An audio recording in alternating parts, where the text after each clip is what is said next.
Hello, everybody. Welcome to today's show. My name is Spencer Walsh. We got a good one for you today, as always, because on the show we are talking a little bit about a possible glimpse of America's future. Climate change really devastating power grids nationwide as systems designed to handle spikes in demand, but the wild and unpredictable weather linked to global warming will very likely push some of these power grids beyond their limits, like we're seeing in Texas, as we keep you posted. As we've seen millions without power, 4 million in Texas alone at this point. Businesses being disrupted in a big way. Also, in the Biden administration, we are keeping you posted on the events of the day, where Biden is appearing currently at a CNN town hall in Wisconsin, which is going to be a big chance to pitch his $1.9 trillion stimulus plan.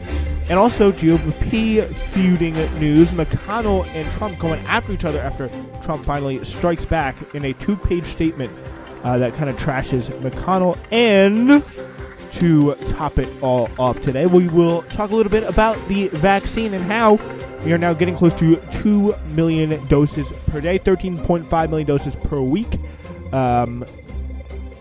As we take a look at some of the disparities in the vaccination effort, possibly we'll get to that as well in New York City alone. And you can guess what kind of disparities those are. Welcome in to Newsflash. Thank you so much for listening. My name is Spencer Walsh. And yes, we do have a good one for you today. As always, we start with a kind of an interesting tale here. Just the latest updates here. The winter storms, frigid weather has gripped the United States.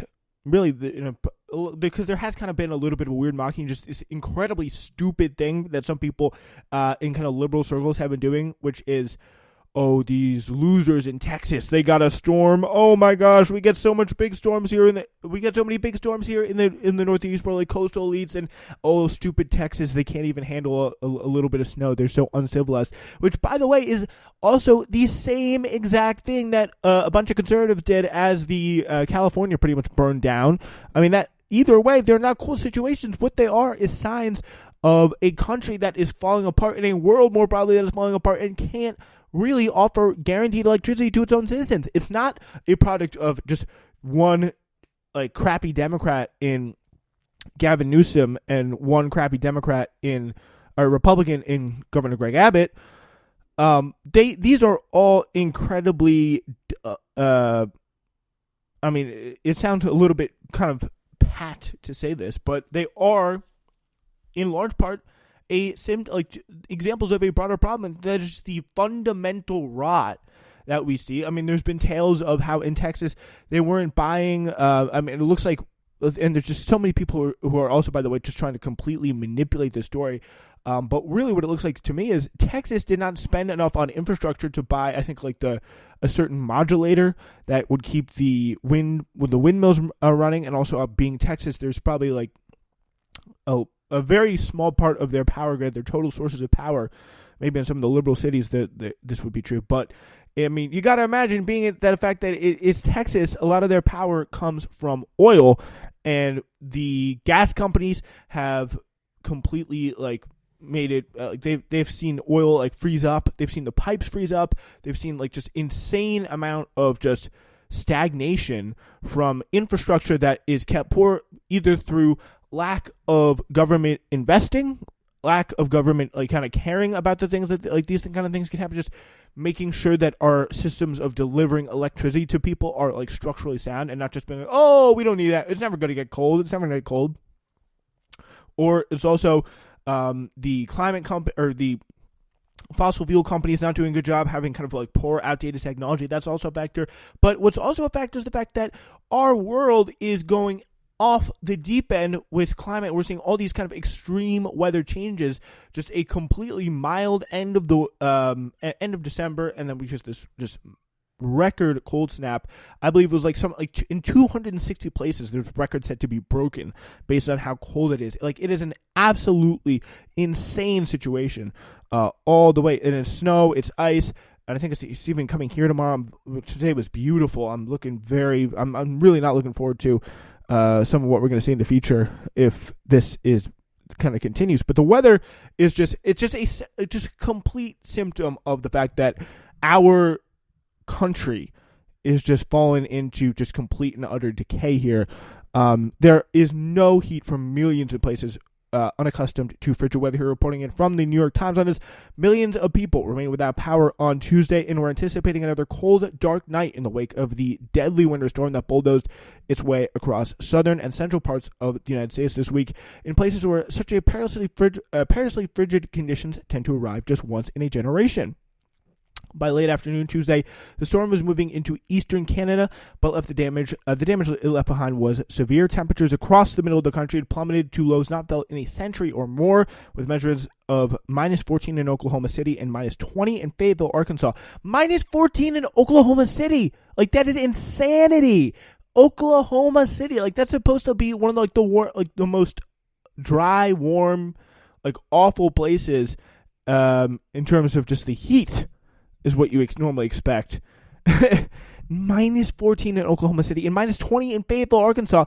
And now, even as a new winter storm is beginning to build in the southern plains. At least 23 people have died since winter weather began wreaking havoc last week. Some from the cold itself and really from attempts to escape it. And almost 4 million customers across the country are without power Tuesday evening, according to Power Outage US.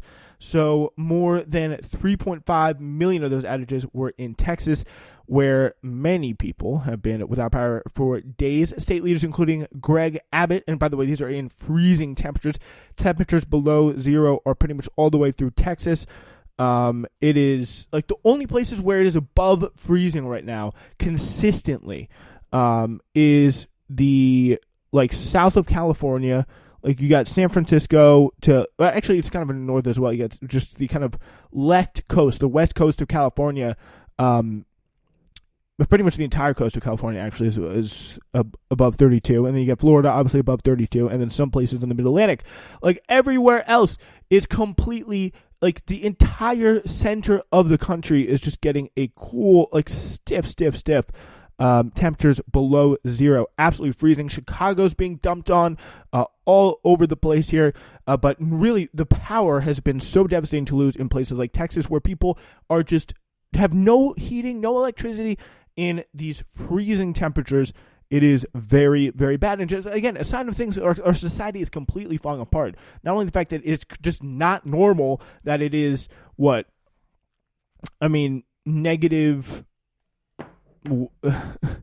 negative 14 in Oklahoma City, and 8 in Dallas. I saw -8 in Dallas. It is just insane, and there's people without power for that, and it is very, very strange. So the disruptions caused problems at water treatment plants, leading to boil water advisories for hundreds of thousands of people across Texas.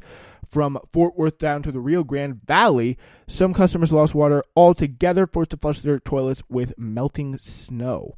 Wow.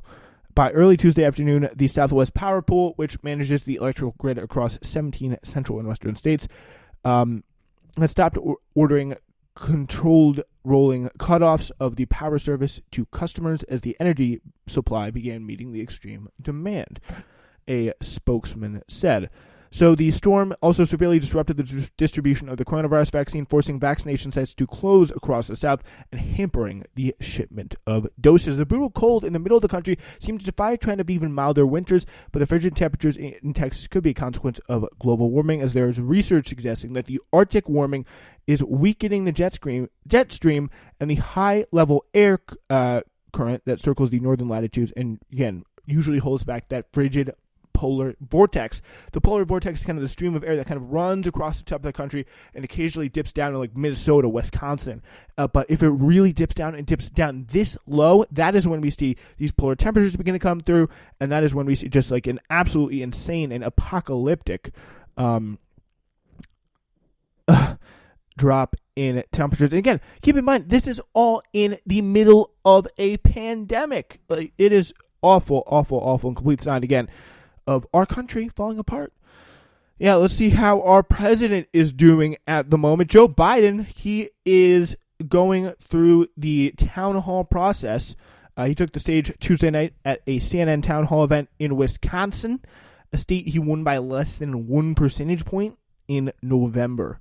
So he's in Wisconsin to tell voters about his plan to, I'm working on my Wisconsin accent, to stimulate the economy. So he said, Biden said that enough COVID-19 vaccine doses would be available by the end of July for every American who, no, that's not, I'm getting to New York now, every American who wishes to be vaccinated. Biden's appearance at the town hall held in Milwaukee was his first work trip away from Washington since taking office, and amounted something of a makeup visit for the city that had been set to host the Democratic National Convention last summer. And again, I'm sure they were so happy to have him there. Biden's appearance was in Milwaukee, and he traveled to Wisconsin as the state was digging out of an overnight blizzard. His visit came as the president was better positioned to draw the country's attention after the end of the second impeachment trial of his predecessor, Donald Trump, over the weekend. And by the way, like, what a failure that was. What an absolute failure that was. I mean, again, I do apologize. Me and James kind of on the last show were in as I now realize, a little bit of a misconception on that. We thought that, with 50 votes, they could pass a law to remove or stop Trump from ever running again. But that is, again, only through impeachment. That's the only way they can do that, not just through a separate, simple vote. So that is going to be a complete failure. But it's really hard to imagine like what politically this process would have gotten the Democrats if they'd kept going and they've called witnesses, they brought people forward. Like, there's so few people who are persuadable voters in this that it actually matters politically, and it is very clear at this point, at this late juncture. And we talk about why this juncture has became so late. I think it's a fair conversation. But what you cannot do is you could be like, oh, this is going to change everything. Like, we're going to be able to convince people. Like, no, it's not going to materially serve anybody anything to see this continue. And the Republican senators have completely and clearly so made up their minds about this. And it's just really kind of just deflating and depressing. In fact, kind of hard to get worked up about at this point, even though obviously, like, this is just a massive crime that we saw in the Capitol, and no one's really going to be able to hold anyone accountable, like, significantly who was in charge of it, because, like, what are the mechanisms? Like, what is there to do? It is hard to kind of look at this, and you're not going to, it's hard to imagine that you're going to stop the problem, you're going to solve what's going on here by, like, impeaching a few people and censoring a few. Like, the sentiments there have to, I feel like, really be dealt with through some other way, and that's going to come from, I think, the ground up, and make in a way where either that is kind of neutralized, and it has to be in some way just piped down, like, just toned down, and just turn down the heat. And that could very well be through the Biden presidency. We will see. So that is, just as a way to just generally turn down the heat of things, just with our politics in general, not just with the far right. But Jen Psaki, the White House press secretary, said the president was expected to use the outing to have a conversation and get I can't even read that. That's just, we're skipping. Senator Ron Johnson, Republican of Wisconsin, is vehemently opposed to the Biden relief plan and said the relief package Congress passed in December is way more than we needed and more than enough. Again, so this is where the Republican Party is. Like, this is the best the Republican Party has to offer. Like, one of their probably more right-wing, more popular, pretty high-profile guys. And this is a view that is, I think, widely reflected in other parts of the caucus, being like, yeah, the American people are fine. They're doing great. There is nothing bad happening. There's no problems. There's no, like, way more. In fact, the stimulus package that we passed, $600, just extending this stuff, I mean, that was probably too much anyway. Like, this is where the right is in large portions of this. This is why they're so doomed. If there's an effective opposition that can take them back and really, I think, reveal how just, like, evil they are, and not even just how evil they are, but how just, just so brutally